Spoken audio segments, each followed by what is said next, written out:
సంబంధం లేకుండా ప్రతి ఒక్కరు శారీ కట్టుకుని అలా బయట వెళ్ళిపోతే చాలు ఆంటీ, ఆంటీ, ఆంటీ, తొక్కులో ఆంటీ అనండి. ఎవరిని పడితే వాళ్ళని ఆంటీ అని పిలవడం.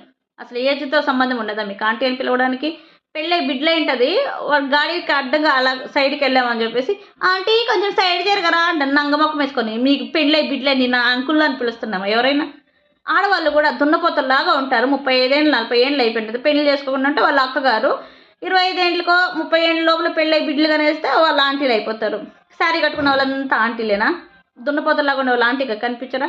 పెద్దవాళ్ళు ఆంటీ అంటే వాళ్ళకొక ఇది ఉంటది. ఓకే. వీళ్ళు పెద్దవాళ్ళు అని చెప్పేసి చిన్న పిల్లల్ని పట్టుకొని శారీ కట్టుకొనేసి ఆంటీ, ఆంటీ మా మొగుళ్ళంతా అన్నగారు, మేమంతా ఆంటీలు గారా?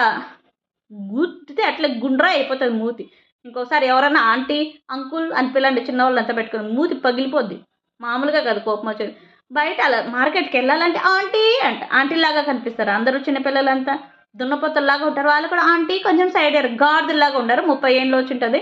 పెళ్లి చేసుకోకపోతే మేము శారీలు కట్టుకొని బయటెళ్ళిపోతే వాళ్ళకన్నా చిన్నవాళ్ళమే మేము. ఆంటీ ఇంకేం మాటలు రావా? అక్క అంటే నోట్లో ఏమైనా ముత్యాలు రాలిపోతాయా? ఇంకోసారి ఎవరైనా ఆంటీ అని పిలాలి మూతి పండు రాలిపోయి మూతి పగిలిపోద్ది ఒక్కొక్కరికి.